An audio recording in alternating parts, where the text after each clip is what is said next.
Perkenalkan, nama saya John Prasetyo Bawu S. NIM 18101103036, Universitas Samratulangi, jurusan Matematika. Pada video kali ini saya akan menjelaskan tentang penerapan model ARIMA dalam memprediksi harga tutup saham PT Aceh Hardware Indonesia Tbk. Mata kuliah Analisis Data Waktu oleh dosen Fernando Pongo, SSI, MSI. Langkah-langkah metode ARIMA.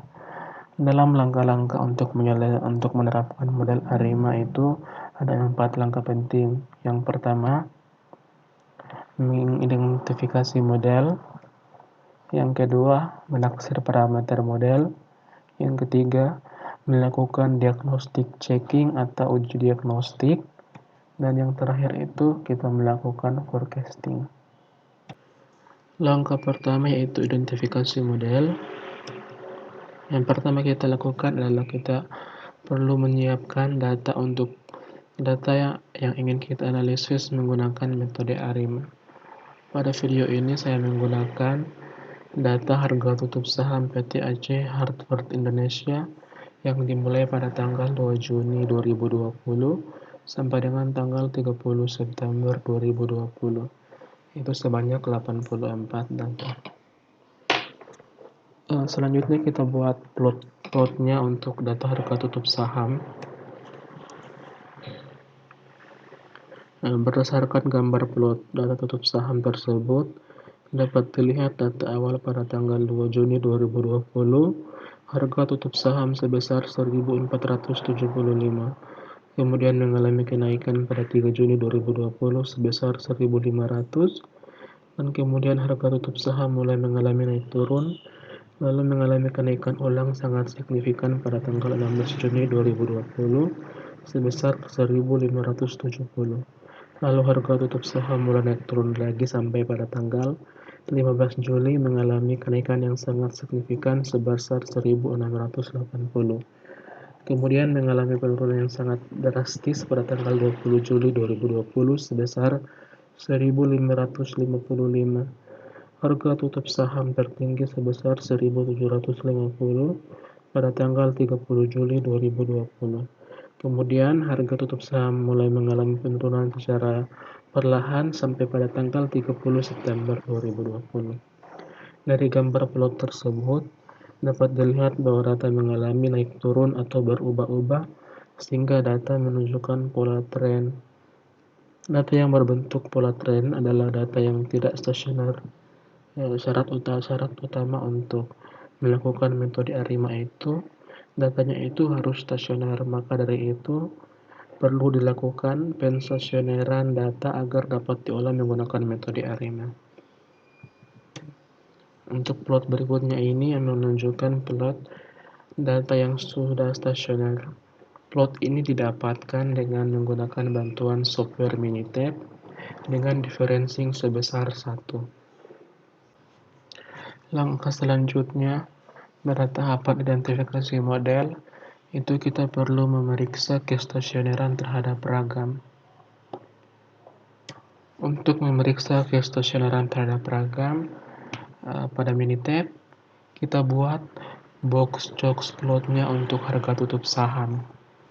Nah, pada gambar ini dapat dilihat bahwa untuk rounded value-nya sebesar 4. Kriteria untuk suatu data dikatakan stasioner terhadap ragam itu jika rounded value-nya sudah menjadi 1. Nah, untuk membuat dia menjadi stasioner perlu menggunakan bantuan Minitab sehingga didapatkan hasilnya seperti pada gambar di samping dengan rounded value sebesar 1.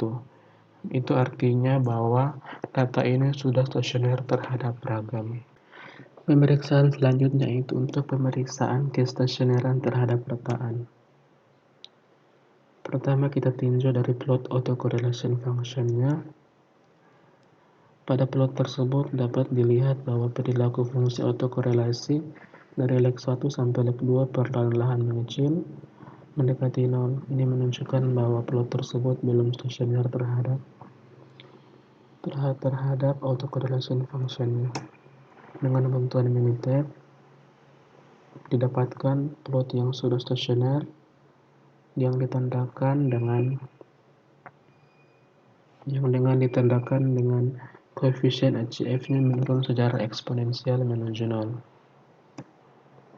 Selanjutnya kita tinjau partial autocorrelation function-nya. Pada gambar tersebut terlihat bahwa perilaku fungsi autokorelasi parsial mendekati 0 setelah leg pertama. Ini dapat dikatakan bahwa plot ini belum juga stasioner terhadap partial autocorrelation function. Dengan bantuan Minitab didapatkan plot yang sudah stasioner yang ditandakan dengan koefisien PHCF-nya itu setelah leg pertama dia itu sudah menurun secara eksponensial.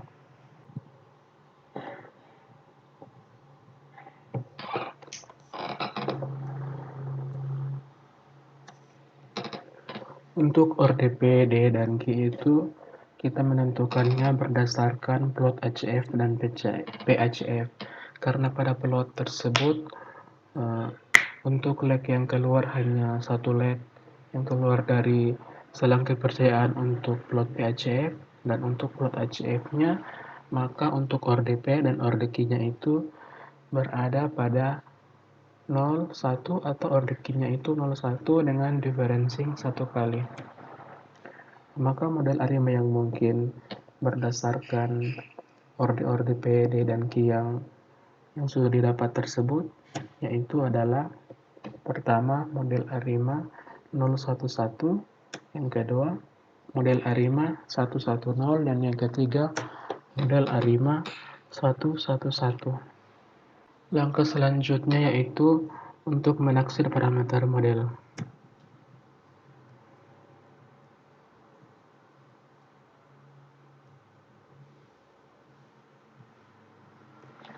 Dalam memilih model ARIMA terbaik, perlu dilakukan uji signifikansi.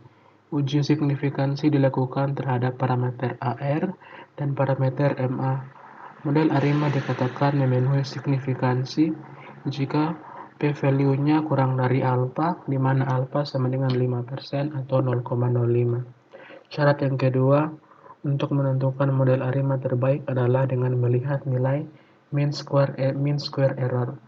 Model ARIMA terbaik itu jika mempunyai MSE terkecil. Berdasarkan pada slide ini, kita lihat dari p-value-nya untuk masing-masing ARIMA, dikatakan bahwa p-value-nya itu semua memenuhi signifikansi. Tetapi untuk nilai MSE terkecil, yaitu untuk ARIMA 111. Maka dalam kasus kali ini digunakan model ARIMA 11 dengan MSE sebesar 1492,55. Model ARIMA 111 dengan parameter P sama dengan 1, D sama dengan 1, dan Q sama dengan 1 adalah model yang digunakan dalam memprediksi harga tutup saham PT Aceh Hardware Indonesia. Untuk persamaan ARIMA-nya itu seperti berikut, yaitu CP sama dengan 0,8 ditambah 1,2708 CT min 1 dikurang 0,2708 CT min 2 ditambah epsilon T dikurang 0,6405 epsilon T kurang 1. Langkah yang ketiga itu yaitu untuk diagnostik checking atau uji diagnostik. Setelah kita mendapatkan persamaan ARIMA yang ingin kita gunakan yaitu ARIMA 111, perlu dilakukan proses diagnostik untuk melihat tingkat kesalahan model dengan melihat pada histogram residual dan normal probability plot residual.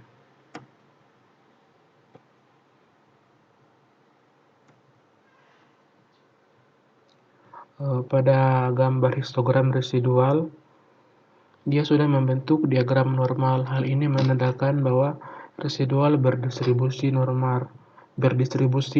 Selanjutnya, Untuk asumsi white noise, di mana residual harus bersifat random dan berdistribusi normal.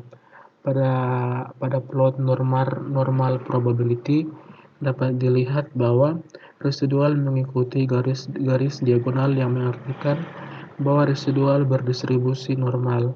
Residual yang bersifat random atau acak dan berdistribusi normal menandakan bahwa asumsi white noise sudah terpenuhi. Selain dengan melihat histogram residual dan normal probability plot, kita juga dapat melakukan uji white noise dan kenormalan dengan uji Liyung box pada Minitab. Untuk uji ini kita melihat nilai p-value-nya. Jika p-value lebih dari alpha, maka dapat dikatakan bahwa residual sudah berdistribusi normal dan white noise. Dapat dilihat pada tabel, itu untuk p-value-nya itu semua lebih dari alpha, yaitu alpha sebesar 0,05. Yang pertama itu untuk leg 12, p-value-nya 0,781. Yang kedua leg 24, p-value-nya 0,972. Yang ketiga leg 36, p-value-nya 0,946. Yang keempat itu leg 48, yaitu p-value-nya sebesar 0,972. Langkah selanjutnya itu kita buat untuk grafik data aktual versus data prediksi untuk melihat keakuratan model prediksi yang akan digunakan. Pada gambar tersebut dapat dilihat bahwa harga tutup saham PT Aceh Hardware Indonesia periode 2 Juni sampai 30 September 2020 tidak berbeda jauh dengan hasil prediksi. Ini menandakan bahwa keakuratan model prediksi setiap harinya saling tumpang tindih. Karena itu ARIMA 11 bisa digunakan untuk memprediksi harga tutup saham PT Aceh Hardware Indonesia Tbk untuk beberapa hari ke depan. Langkah yang terakhir dalam model metode ARIMA ini adalah forecasting, yaitu untuk memprediksikan berapa harga tutup saham hari ke depannya. Berdasarkan hasil yang didapatkan pada Minitab, untuk prediksi 10 hari ke depan itu yang dimulai dari tanggal 1 Oktober 2020 sampai tanggal 10 Oktober 2020 didapatkan hasil seperti pada tabel tersebut. Dari hasil prediksi tersebut dapat dilihat bahwa harga saham akan turun sampai pada tanggal 3 Oktober 2020 dan harga saham akan naik secara perlahan untuk periode tanggal 4 sampai 10 Oktober 2020. Terima kasih, sekian materi dari saya. Jika ada salah-salah kata dan salah penjelasan, mohon dimaafkan.